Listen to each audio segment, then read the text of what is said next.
Hello दोस्तों, नमस्कार। स्वागत है एक बार फिर से आप सभी के अपने प्रिय चैनल पर। दोस्तों आपको बता दीजिए अभी की सबसे बड़ी खबर आ रही है, जहां पर एक बार फिर गलवान घाटी में आमने सामने आई भारतीय और चीनी सेनाएं। जी हाँ दोस्तों, फिर क्या हुआ, एक बार फिर भारत और चाइना के बीच में गर्मा गर्मी शुरू हो गई। दोस्तों बड़ी खबर आ रही है, लेटेस्ट खबर, ब्रेकिंग न्यूज बताएंगे आपको क्या है पूरी बात। उससे आगे बताएंगे जहां दुनिया की 5 बड़ी खबरों में यूएन में पाकिस्तान ने फिर अलापा है कश्मीर का राग, और नया तेज सस्ता और पोर्टेबल कोविड जांच विकसित करने को लेकर बड़ी खबर आ रही है। दोस्तों ये भी खबर आपको बताएंगे, साथ ही बताएंगे जहां हमले से हमास और गाजा को कितना हुआ नुकसान, इजरायली कमांडर ने किया है इसका बड़ा खुलासा। जी हाँ दोस्तों, साथ ही हमास के लड़ाकों ने गाजा सिटी में निकाली है परेड, पहली बार सामने आया ये टॉप कमांडर। जी हाँ दोस्तों, कौन सा कमांडर है वो जो इतने बाद अब दिखा है, उसकी बात आपको बताएंगे दोस्तों। साथ ही बताएंगे जहां पर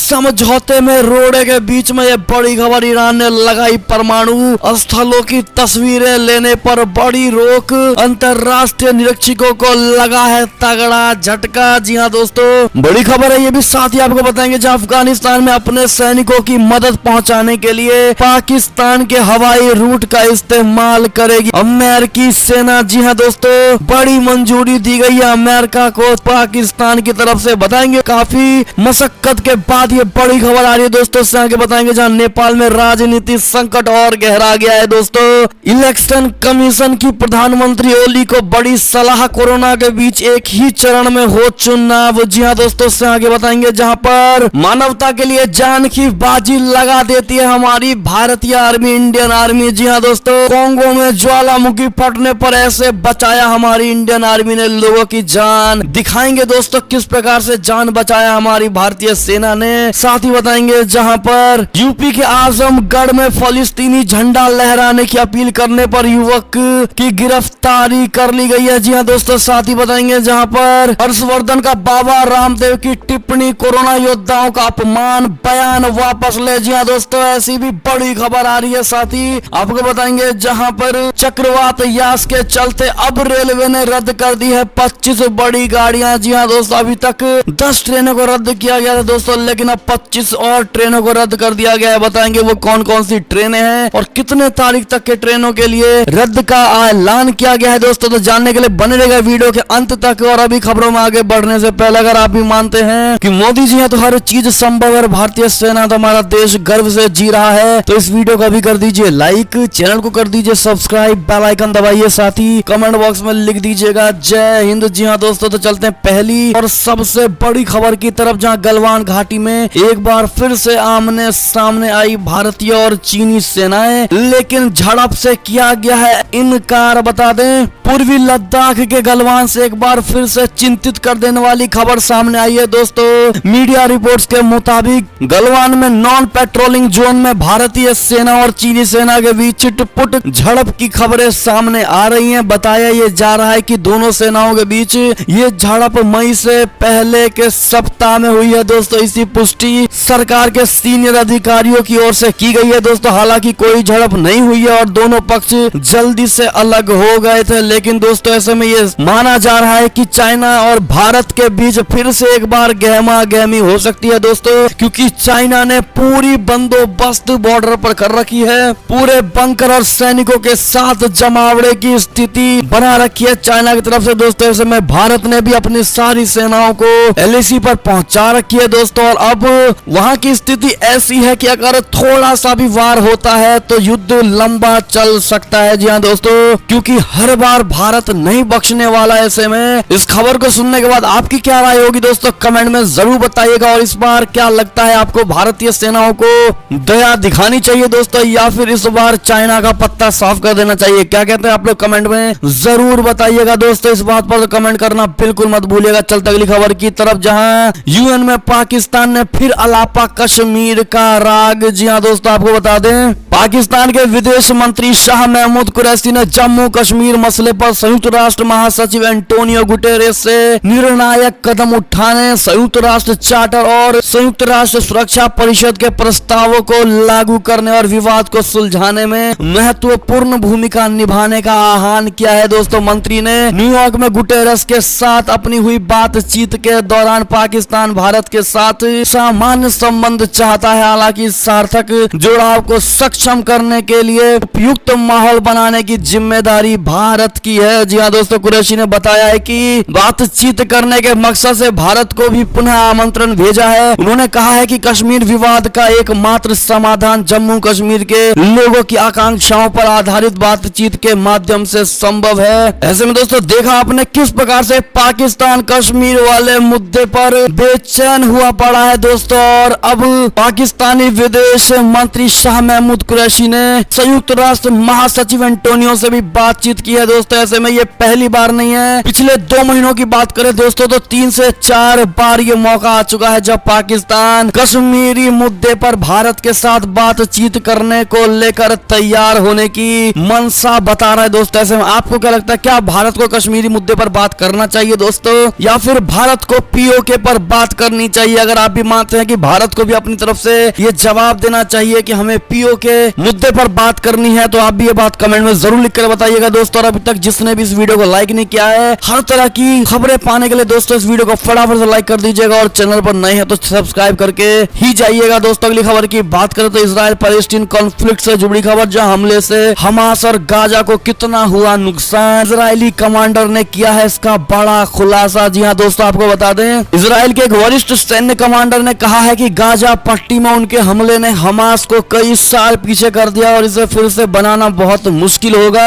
ये टिप्पणी इजराइल और हमास के बीच गाजा पट्टी में 11 दिनों तक चले रक्तपात यानी इजराइल पैलेस्टीन कॉन्फ्लिक्ट के रुकने के बाद सामने आई है दोस्तों। आपको बता दें कि 11 दिनों की जबरदस्त लड़ाई के दौरान गाजा में लगभग 230 फिलिस्तीनी मारे गए और लगभग 2000 अन्य घायल हुए हैं, जबकि इजराइल में 13 लोग मारे गए हैं। नाम नहीं बताने की शर्त पर जानकारी देते हुए वरिष्ठ कमांडर ने इजराइल के टारगेट्स की संख्या तो नहीं दी है, केवल ये कहा है कि उनमें हजारों थे। जी हाँ दोस्तों, आपको बता दें जहां अगली खबर आ रही है कि हमास के लड़ाकों ने गाजा सिटी में निकाली है परेड, पहली बार सामने आया टॉप कमांडर यान सिंवार। जी हाँ दोस्तों, इजराइल के साथ 11 दिन तक चली लड़ाई के बाद हमास के लड़ाकों ने शनिवार को गाजा सिटी में राइफलें लहराकर शक्ति प्रदर्शन किया और समूह का शीर्ष नेता पहली बार सार्वजनिक रूप से सामने आया है दोस्तों। शनिवार को पूर्ण रूप से घोषित संघर्ष विराम का पहला दिन था। इस दौरान मिस्र यानी इजिप्ट के वार्ताकारों ने संघर्ष विराम को और प्रभावशाली बनाने के लिए वार्ताएं की हैं। जी हाँ दोस्तों, आपको बता दें इजराइल और हमास दोनों अपनी अपनी जीत के दावे कर रहे हैं दोस्तों। शनिवार को सेना की वर्दी पहने हमास के सैकड़ों लड़ाकों ने परेड निकाली और लड़ाई के दौरान अपने वरिष्ठ कमांडर कासिम ईसा की मौत पर शोक व्यक्त किया है। गाजा में हमास का शीर्ष नेता याह्या सिंवार लड़ाई शुरू होने के बाद से पहली बार सार्वजनिक रूप से सामने आया है। जी हाँ दोस्तों, ऐसे में अगर आपको भी लगता है कि इजराइल ने ही इस युद्ध को शांत किया है दोस्तों, अगर इजराइल चाहता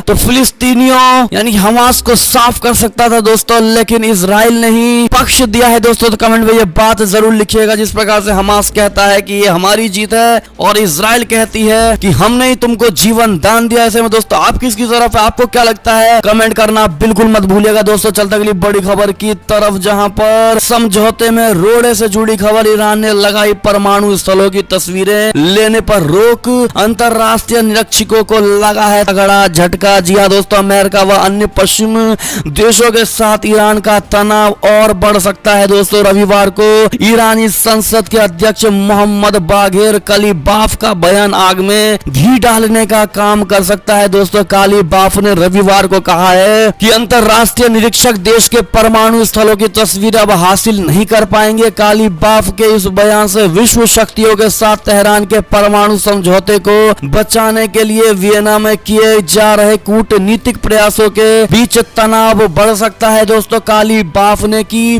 टिप्पणियों का ईरान के सरकारी टेलीविजन से प्रसारण किया गया। इससे अमेरिका तथा अन्य देशों के साथ ईरान के समझौते की राह जटिल होती दिखाई दे रही है। जी हाँ दोस्तों, आपको बता दें ये इस्लामी देश पहले से ही उस स्तर से अधिक यूरेनियम का संवर्धन तथा भंडार कर रहा है जिसकी अनुमति उसे 2015 के परमाणु समझौते में मिली थी। ईरानी संसद के अध्यक्ष कलीबाफ ने कहा है कि 3 महीने की समय सीमा खत्म होने पर अंतरराष्ट्रीय परमाणु ऊर्जा एजेंसी के पास 22 मई से तस्वीरें हासिल करने का अधिकार नहीं होगा। चलते अगली खबर की ओर, जहां पर पाकिस्तान से खबर, अफगानिस्तान में अपने सैनिकों को मदद पहुंचाने के लिए पाकिस्तान के हवाई रूट का इस्तेमाल करेगी अमेरिकी सेना। जी हां दोस्तों, इसको लेकर बड़ी मंजूरी मिल गई है। बता दें, पाकिस्तान ने अमेरिकी सेना को अफगानिस्तान में मौजूद अपने सैनिकों को सहयोग प्रदान करने के लिए ऊपर से उड़ान भरने की अनुमति दे दी है। दोस्तों, पेंटागन के एक शीर्ष अधिकारी ने सांसदों को यह जानकारी दी है। हिंद प्रशांत मामलों के सहायक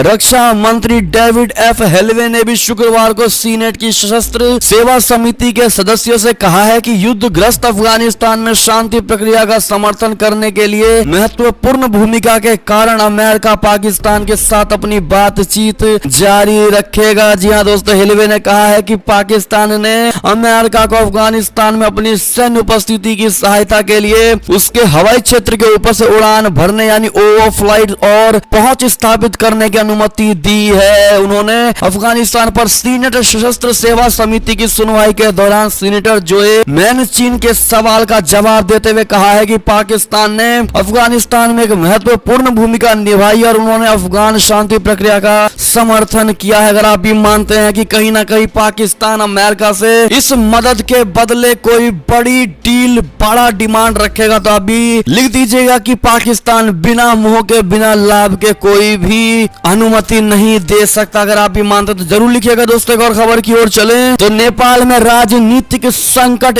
ईसी की पीएम ओली को सलाह, कहा कोरोना के बीच एक ही चरण में करवाएं चुनाव। जी हां दोस्तों, भारत के पड़ोसी देश नेपाल में राजनीतिक अस्थिरता लंबे समय से बनी हुई है। दोस्तों, जब से राष्ट्रपति विद्या देवी भंडारी की तरफ से संसद को फिर भंग कर दिया गया है, देश में राजनीतिक संकट मंडराने लगा है। एक तरफ विपक्ष इसे लोकतंत्र की हत्या बता रहा है, तो वहीं प्रधानमंत्री केपी शर्मा ओली अब चुनावों की तैयारी में लग गए हैं। अभी के लिए नेपाल में चुनाव इसी साल नवंबर में होने जा रहा है। इस चुनाव को 2 चरणों में करने की तैयारी है, लेकिन कोरोना के बढ़ते प्रकोप के बीच चुनाव आयोग की तरफ से प्रधानमंत्री को सलाह दी गई है कि इस चुनाव को सिर्फ एक ही चरण में संपन्न करवाया जाए। जोर देकर कहा गया है कि देश में कोरोना का संकट गहराता जा रहा है, अब चुनाव के जरिए इसे और ज्यादा फैलाने का मौका नहीं दिया जा सकता। जी हां दोस्तों, अगली खबर की बात करें ऐसे में तो सुएज नजर में एवर गिवन जहाज के फंसने के पीछे नहर अथॉरिटी जिम्मेदार। जी हां दोस्तों, जहाज मालिक ने यह बड़ी बात कह दी। आपको बता दें, दुनिया के सबसे व्यस्ततम जल मार्गों में से एक सुएज नहर को मार्च में अवरुद्ध करने वाले कंटेनर जहाज एवर गिवन के मालिक ने इस घटना के लिए नहर अथॉरिटी को जिम्मेदार ठहराया है। दोस्तों, इस जहाज को अथॉरिटी ने मिस्र में अपने पास रोक रखा है और नहर को बाधित करने के कारण हुए नुकसान के लिए मुआवजा मांगा है। अथॉरिटी के इस फैसले को जहाज के मालिक ने कोर्ट में चुनौती भी दे डाली। आपको बता दें, दुनिया के सबसे बड़े कंटेनर जहाजों में से एक एवर गिवन जहाज 23 मार्च को नहर में फंस गया था। इससे दोनों ओर से आने जाने वाले जहाजों के लिए रास्ता बंद हो गया था। दोस्तों, इस नहर में हुए इस ट्रैफिक जाम वैश्विक व्यापार बाधित हो गया था। इसके बाद से ही जहाज को नहर के 2 हिस्सों के बीच एक झील में रखा गया है। साथ ही सुएज नहर प्राधिकरण यानी एससीए ने जापानी मालिक सुई की सेन के खिलाफ 916.5 मिलियन डॉलर करीब 7500 करोड़ का दावा ठोक दिया है। जी हां दोस्तों, ऐसे में यह बड़ी खबर थी और आप सभी को पता होगा दोस्तों इस कंटेनर के बारे में। हम ही ने आपको बताया था जहां ये फंस गया था। कितने भाइयों को याद है इस खबर के बारे में कमेंट में जरूर बताइएगा। एक और खबर की बात करें तो कोरोना मरीजों की सांसों के लिए किस तरह से जंग लड़ रही है हमारी भारतीय रेलवे। आपको बता दें, भारतीय रेलवे ने देश भर के विभिन्न राज्यों में 936 से अधिक टैंकरों में 15,284 मीट्रिक टन यानी एमटी से अधिक लिक्विड मेडिकल ऑक्सीजन यानी एलएमओ वितरित किया है। दोस्तों, अब तक करीब 234 ऑक्सीजन एक्सप्रेस के द्वारा विभिन्न राज्यों को राहत पहुंचाई गई है। रेल मंत्रालय ने एक बयान में कहा है कि नो लोडेड ऑक्सीजन एक्सप्रेस 31 टैंकरों में 569 मीट्रिक टन से अधिक एलएमओ के साथ चल रही है। ऐसे में दोस्तों, अगर आप भी भारतीय रेलवे का दिल से धन्यवाद करना चाहते हैं दोस्तों, तो थैंक यू इंडियन रेलवे जरूर कह दीजिएगा इस कोरोना काल में मदद पहुंचाने के लिए। एक और खबर की बात करें तो मानवता के लिए जान की बाजी लगा देती है इंडियन आर्मी। कांगो में ज्वालामुखी फटने पर लोगों को ऐसे बचाया। जी हां दोस्तों, कांगो के गोमा शहर के नजदीक स्थित ज्वालामुखी माउंट नीरागोंगो शनिवार को फट गया, जिससे पूरा आसमान लाल रंग का हो गया और लावा बहकर सड़कों पर आ गया। दोस्तों, दोस्तों ज्वालामुखी फटने से शहर के लोग दहशत में आ गए और घरों से भाग गए। प्रत्यक्षदर्शियों का कहना है कि गोमा को एक अन्य प्रांत से जोड़ने वाले एक राजमार्ग पर लावा पड़ा है। अभी ये साफ नहीं हो सका है, लेकिन ज्वालामुखी फटने से कितने लोगों की जान गई है दोस्तों ये नहीं पता। स्थानीय लोगों ने आरोप लगाया है कि अधिकारियों ने ज्वालामुखी फटने की आशंका के मद्देनजर क्षेत्र से निकलने का कोई आदेश नहीं दिया था। लेकिन दोस्तों हमारी भारतीय सेना यहाँ बहुत काम आई है दोस्तों, उन्होंने सभी की जान बचाई। अगर आप भी अपने भारतीय सेना पर दिल से भरोसा करते हैं दोस्तों तो कमेंट सेक्शन में हमें अपने भारतीय सेनाओं पर पूरा भरोसा है जरूर लिखिएगा। एक और खबर की बात करें तो दलाई लामा के उत्तराधिकारी ओजीएन त्रिनले दोरजे की है पत्नी, मांगा बेटी के गुजारे का खर्च। जी हाँ दोस्तों, शीर्ष तिब्बती बौद्ध धर्म गुरु दलाई लामा के उत्तराधिकारी माने जाने वाले ओगेन त्रिनले दोरजी की बेटी है, वो अपनी बेटी के लिए पैसे भेजते हैं। ऐसा आरोप लगाया गया है कि कनाडा में रहने वाली एक नन ने उनसे कहा है कि दोरजी के साथ उनके शादी जैसे संबंध रहे और उन दोनों की एक बेटी भी है। जी हाँ दोस्तों, एक और खबर की बात करें तो आजमगढ़ में फलस्तीनी झंडा लहराने की अपील करने पर युवक की गिरफ्तारी कर ली गई है। दोस्तों उत्तर प्रदेश के आजमगढ़ में फलस्तीनियों के समर्थन में गाड़ियों और घरों पर फलस्तीनी झंडा लगाने की अपील करने वाले एक युवक को पुलिस ने शनिवार को गिरफ्तार कर लिया है। यासिर अख्तर नाम के इस युवक पर आईपीसी की धारा 505 सेक्शन 2 के तहत मुकदमा दर्ज किया गया। उन पर दो वर्गों के बीच वैमनस्य फैलाने का आरोप लगाया गया है। दोस्तों अगर आप भी मानते हैं कि सही किया गया है और सही एक्शन लिया गया है इस फलस्तीनी झंडा लहराने वाले के खिलाफ तो कमेंट में भी राय अवश्य दीजिएगा। अगली खबर की बात करें तो ब्रिटिश रिसर्च में यह बड़ा खुलासा, भारत में सामने आए वायरस के वेरिएंट के खिलाफ टीके बेहद प्रभावी हैं। जी हाँ दोस्तों, इंग्लैंड में स्वास्थ्य अधिकारियों ने अपने नए शोध में पहली बार ये पाया है कि भारत में सामने आए कोरोना वायरस के नए वेरिएंट B1.617.2 के खिलाफ कोविड-19 टीके को 2 खुराक बेहद प्रभावी है। पब्लिक हेल्थ इंग्लैंड यानी PHE ने शनिवार को कहा है कि फाइजर या बायोनटेक का टीका वायरस के स्वरूप B1.617.2 के खिलाफ दूसरी खुराक के 2 सप्ताह बाद 88% कारगर रहा है। जी हाँ दोस्तों, अगली खबर की बात करें तो भारत के ग्रामीण इलाकों में कोरोना को रोकने के लिए प्रोजेक्ट मदद शुरू कर दी गई है। दोस्तों प्रवासी भारतीय समुदाय इसको लेकर आगे आ गया है। जी हाँ दोस्तों, कोरोना वायरस महामारी की दूसरी लहर में भारत के ग्रामीण इलाकों के प्रभावित होने के चलते अमेरिका में प्रवासी भारतीय डॉक्टर, पेशेवरों और भारत में चिकित्सा समुदाय के लोगों ने अनूठी पहल की है। दोस्तों इसमें डिजिटल माध्यम से ग्रामीण इलाके के स्वास्थ्य कर्मियों को कोविड-19 के इलाज संबंधी जानकारी दी जाएगी और रियल टाइम में अस्पतालों में बिस्तर की स्थिति के बारे में बताया जाएगा। इसके साथ ही वैक्सीन को लेकर भ्रम को भी दूर करने की कोशिश की जाएगी। अगली खबर की ओर चलें तो हर्षवर्धन बोले बाबा रामदेव की टिप्पणी कोरोना योद्धाओं का है अपमान, अपना बयान वापस ले रामदेव। जी हाँ दोस्तों, योग गुरु रामदेव बाबा के एलोपैथी वाले बयान को लेकर केंद्रीय स्वास्थ्य मंत्री डॉक्टर हर्षवर्धन ने उन्हें खत लिखकर अपना बयान वापस लेने को कहा है। दोस्तों डॉक्टर हर्षवर्धन ने अपने ट्विटर हैंडल पर वो पत्र भी सार्वजनिक किया है। इससे पहले उन्होंने ट्विटर हैंडल पर कैप्शन में लिखा है कि संपूर्ण देशवासियों के लिए कोविड-19 के खिलाफ दिन रात युद्धरत डॉक्टर व अन्य स्वास्थ्य कर्मी देव तुल्य हैं। बाबा रामदेव के वक्तव्य ने कोरोना योद्धाओं का निरादर कर देश भर की भावनाओं को गहरी ठेस पहुंचाई है। मैंने उन्हें पत्र लिखकर अपना आपत्तिजनक वक्तव्य वापस लेने को कहा है। जी हाँ दोस्तों, इससे पहले इंडियन मेडिकल एसोसिएशन ने इसी बयान को लेकर योग गुरु रामदेव को कानूनी नोटिस भेजा है। दोस्तों IMA ने वायरल वीडियो के आधार पर दावा किया था कि रामदेव कह रहे हैं कि एलोपैथी एक स्टूपिड और दिवालिया साइंस है। फाइमा ने भी रामदेव को एक कानूनी नोटिस भेजा है। हालांकि इस पर पतंजलि योगपीठ का बयान अभी आ चुका है। जी हाँ दोस्तों, ऐसे में आप लोगों को क्या लगता है दोस्तों, क्या हर्षवर्धन जी का कहना बिल्कुल ठीक है? दोस्तों डॉक्टर जो इलाज कर रहा है वो अपने तरीके से कर रहा है। दोस्तों ऐसे में हम किसी को दोषी नहीं ठहरा सकते या किसी को गलत नहीं ठहरा सकते हैं। दोस्तों किसी को बेफिजुल हम नहीं कह सकते। आप लोग क्या कहते हैं दोस्तों, यहाँ किसकी गलती आपको लगती है? कमेंट में जरूर बताइएगा। क्या बाबा रामदेव को माफी मांगनी चाहिए दोस्तों और बयान वापस लेना चाहिए? कितने भाइयों और बहनों को ये बात लगती है कमेंट में जरूर बताइएगा। अगली खबर की बात करें तो यूपी में विधानसभा चुनाव से पहले बीजेपी RSS का महामंथन, प्रधानमंत्री मोदी अमित शाह भी रहे मौजूद। बता दो उत्तर प्रदेश के विधानसभा चुनावों से पहले भारतीय जनता पार्टी अपनी चुनावी रणनीति तैयार कर रही है। उत्तर प्रदेश को लेकर संगठन के वरिष्ठ नेताओं का मंथन जारी है। है। इस अहम बैठक में प्रधानमंत्री नरेंद्र मोदी जी, गृह मंत्री अमित शाह, बीजेपी अध्यक्ष जेपी नड्डा, संगठन मंत्री सुनील बंसल के साथ संघ के सरकारी कार्यवाहक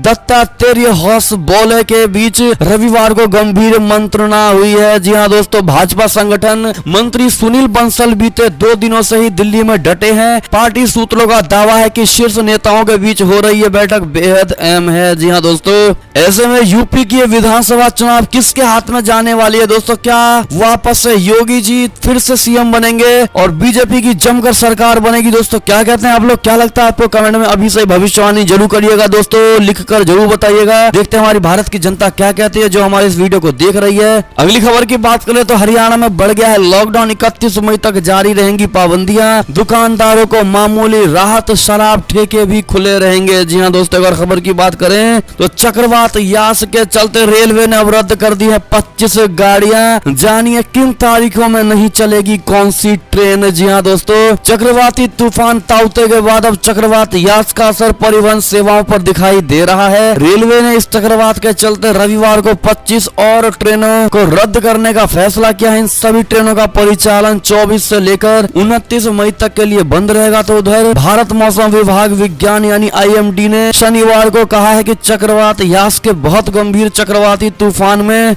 बदलने और 26 मई को उड़ीसा व पश्चिम बंगाल के तटों को पार करने को अंदेशा है। ऐसे में दोस्तों इस तूफान का असर आंध्र प्रदेश, उड़ीसा, तमिलनाडु, पश्चिम बंगाल और अंडमान निकोबार द्वीप समूह जैसे राज्यों पर रहने की संभावना। ऐसे में दोस्तों आप ये ट्वीट देख पा रहे होंगे दोस्तों, और ये लिस्ट देख पा रहे होंगे कौन कौन सी ट्रेनें कैंसिल की गई हैं दोस्तों। ऐसे में आप स्क्रीन को रोक करके ये सभी लिस्ट और सभी ट्रेनों के नाम पढ़ पाएंगे दोस्तों, और कौन सी ट्रेन कहां से चलेगी और किस डेट में कैंसिल हुई आप सब पढ़ पाएंगे दोस्तों। ऐसे में कितने भाई बहन जो हमारे इस कैंसिलेशन के शिकार हुए कमेंट में जरूर बताइएगा दोस्तों। और ऐसे में ये थी अब तक की सारी बड़ी खबरें। आपको हमारी खबरें कैसी लगी दोस्तों? आशा करता हूँ बहुत अच्छी लगी होगी। अगर थोड़ी भी अच्छी लगी है तो इस वीडियो को अभी अपने भाई बंधुओं में व्हाट्सएप, फेसबुक, ट्विटर के जरिए पूरे भारत में शेयर करना बिल्कुल मत भूलिएगा दोस्तों। और अभी कर दीजिए इस वीडियो को लाइक, चैनल को कर दीजिए सब्सक्राइब, बेल आइकन दबाइए, साथ ही कमेंट बॉक्स में लिख दीजिएगा जय हिंद जय भारत। तो मिलते हैं आपसे अगली बड़ी खबर में, तब तक अपना ख्याल रखिएगा। बहुत बहुत धन्यवाद।